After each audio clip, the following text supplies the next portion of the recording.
What is bulimia? Part 2. In the previous video we talked about a sufferer using bulimia to control their emotions. This is pivotal in the majority, although not all, of bulimia cases. Many sufferers develop bulimia specifically because they feel they lack control in their lives. They feel emotionally bad about themselves and their situation. This often comes down to a set of unquestioned core beliefs such as I am ugly, I am worthless, I am not enough, people don't like me, I have to be thinner to be liked, acceptable, attractive or enough. So why do people continue with bulimia? Basically, it's the lesser of two evils. Binging and purging is definitely unhealthy, unnatural and expensive, but it gives the sufferer pleasure and relief, which is more than they were getting without bulimia. The bulimia sufferer wants emotional pleasure in their life. They want relief from anxiety and feeling bad about themselves. They want something that they can control, that's theirs. Bulimia ticks all the boxes. This demonstrates that bulimia is merely a vehicle which enables a sufferer to temporarily feel pleasurable emotions, temporarily avoid feeling bad about themselves and to be in control of at least something in their life. The mind views bulimia as a solution to a problem, and more often than not, so does the sufferer. The prospect of losing bulimia to many sufferers is like losing happiness, losing control, gaining weight, and inevitably facing a future of feeling bad about themselves. Of course, there are always the downsides of bulimia, like the financial expense, the secrecy, inconvenient friends and family getting in the way of binges, rotten teeth, throat infections, lung infections, getting vomit in your eye, your clothes smelling of vomit, your bedroom smelling of vomit, containers full of vomit, disposing of wrappers, obsessing about food, living with shame, worrying about getting found out, and the list goes on and on.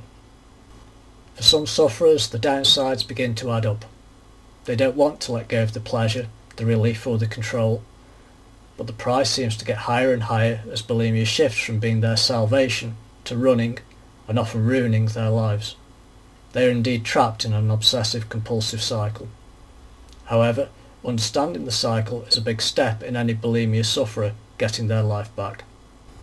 The secret behind how the obsessive bulimia cycle works. What we mean by the obsessive part of the cycle is the constant obsessional thinking, focus and attention the sufferer pays to their body, weight, how they look and of course to food. The thoughts with respect to how they perceive themselves tend to be critical, unkind and scathing. It normally takes the form of internal dialogue, which is essentially the voice in your head saying horrible things about yourself. Mental imagery can also play a part insofar as it is used to compare yourself with others you consider to be somehow better or more attractive. An important distinction to make here, and essential for successful recovery, is that these critical thought processes create the negative emotions, feeling bad.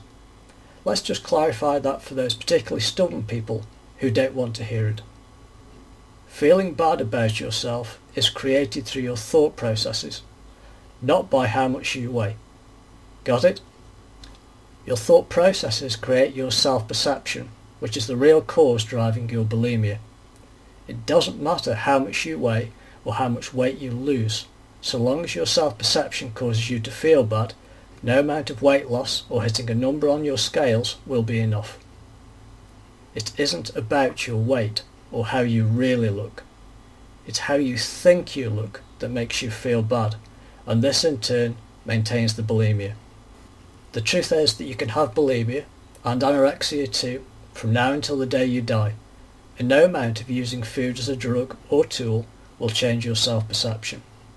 The bulimia, and this is true of anorexia too, will make you believe that at some point in your future, if you keep doing the eating disorder rituals, you'll reach a point where you'll like yourself. There's also the other side of the coin, where the disorder plays on your fear and insecurity. It tells you that if you stop doing the rituals, things will get much, much worse. Of course, if things did get worse, your self-perception would no doubt plummet too. Is it any wonder you're trapped?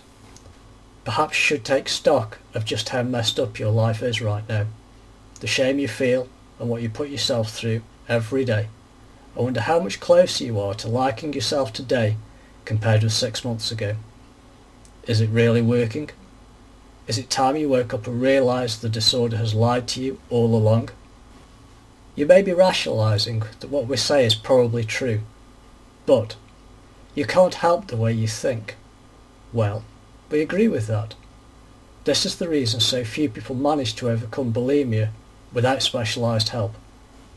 The way you think is based upon habit, which is the negative stuff you've practiced a lot, so it's no wonder you've become good at it. There will also be underlying beliefs about yourself which help drive the thought processes. At the moment, you won't even question these self-perception beliefs because you're in so deep. However, in reality, any belief is graded by the intensity of the emotional response it elicits. Your beliefs elicit intense emotional responses, so they are pivotal in your life. But that doesn't make them true. Are your beliefs about yourself genuinely true? Or do you just believe them to be true because they make you feel intense emotion?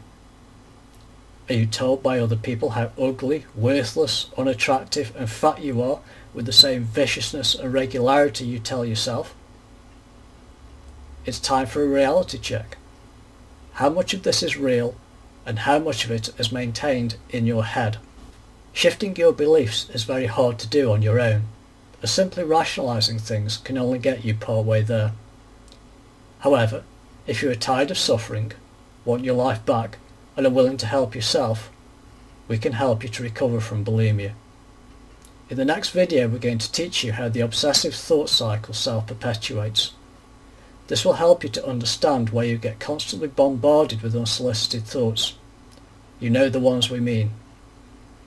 If you found this video helpful, and you like the idea of us sharing our research and development with the people who need it, please subscribe and give us a thumbs up.